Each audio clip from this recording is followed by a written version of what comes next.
Hello every one, எல்லோரும் எழுந்திரிச்சிட்டிங்களா தூங்கி? இன்னும் இப்போ மணி எத்தனைன்னா 6 அடிக்க இன்னும் 4 நிமிஷம் தான் இருக்குது. இப்போ எல்லாருமே காலையில் எழுந்திரிச்சிருங்கன்னு நினைக்கிறேன். இந்த இடம் பாருங்களேன் எவ்வளோ அழகாக இருக்குதுன்னு சொல்லிட்டு. நம்ம நேற்று காட்டினாலும் ஒரு இடம், அந்த இடம் தான் இது. எவ்வளோ ஒரு க்ரீனரியாக இருக்குது அப்படின்னு பாருங்கள். அதே மாதிரி நம்மளோட வானம் ஹரிசான்லாம் பாருங்கள். சூரியன் இன்னும் உதயமாகலை, சன்ரைஸ் ஆகலை. சன்ரைஸ் இன்னும் ஒரு 3-4 நிமிஷத்துக்குள்ளேயே ஆக போகுதுன்னு நினைக்கிறேன். ஸோ இன்றைக்கி நம்ம காலையிலே நான் ஒரு 5 மணிக்கெலாம் எழுந்திரிச்சிட்டேன். எழுந்திரிச்சி உடனே வெளியில் வரலாம் அப்படின்னு பார்த்தேன். ஒரு வாக்கிங் மாதிரி போகலாம் அப்படின்னு பார்த்தேன். ஏன்னா நேற்றும் மழை பெஞ்சிட்டு இருந்துச்சு, இன்றைக்கி மழை பெஞ்சிட்டு இருந்துச்சு. அதனால் இடம் ஃபுல்லாகவே எல்லாம் ரொம்ப ஈரமாக இருந்துச்சு. கிளைமேட் ரொம்ப ஜில்லுன்னு இருக்குது. இங்கே பாருங்கள் எவ்வளோ நடந்து போகிற இடம்லாம் ரொம்ப சேராக இருக்குது. ஸோ இன்றைக்கி நம்ம காலையில் இந்த ஏர்லி மார்னிங் இங்கிலீஷ் செஷனில் நான் உங்களுக்கு 2 வார்த்தைகள் சொல்கிறேன். ஆனால் நான் அதுக்கு ஆன்சர் சொல்லலை.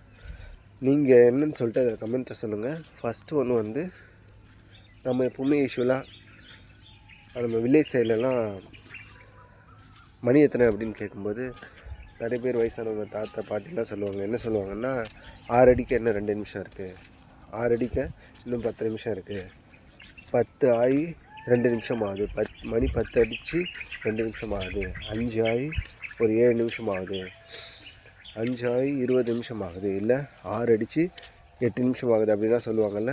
ஸோ இதை எப்படி இங்கிலீஷில் சொல்லணும் அப்படின்னு சொல்லிட்டு நீங்கள் சொல்லுங்கள். எல்லோரும் காலையிலே எழுந்திரிச்சிருப்பீங்கன்னு நினைக்கிறேன்.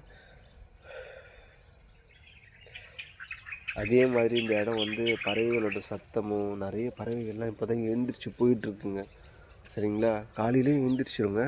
ஆனால் எங்கே போகும்னு தெரியல. நிறைய பறவைகள் இந்த கேமராவில் காட்ட முடியல. ஆனால் நிறைய பாருங்கள் அந்த இடத்துல போயிட்டுருக்கு. அந்த இடத்துல போயிட்டுருக்கு நிறைய பறவைகள் பறந்துட்டுருக்கு அந்த இடம்லாம். அதே மாதிரி ரொம்ப க்ளவுடியாக இருக்குது இந்த கிளைமேட். நிச்சயமாக it is going to rain. மழை வரப்போகுதுன்னு நினைக்கிறேன் இன்னும் கொஞ்சம் நேரத்தில். ஏன்னா நேற்று ஃபுல்லாகவே இங்கே மழை பெஞ்சுது. So thank you. உங்களுடைய இந்த காலை பயணம் இனிதே துவங்கிறதுக்கு சாமிக்கிட்ட வேண்டிக்கிறேன். இந்த டெட் எக்ஸாம் ப்ரிப்பேர் பண்ணுறவங்களும் நல்லா ப்ரிப்பேர் பண்ணுங்கள். அதே மாதிரி மற்ற எக்ஸாம் ப்ரிப்பேர் பண்ணுறவங்களும் நல்லா ப்ரிப்பேர் பண்ணுங்கள். So thank you. Thanks to all. We will meet tomorrow morning. Bye. Take care.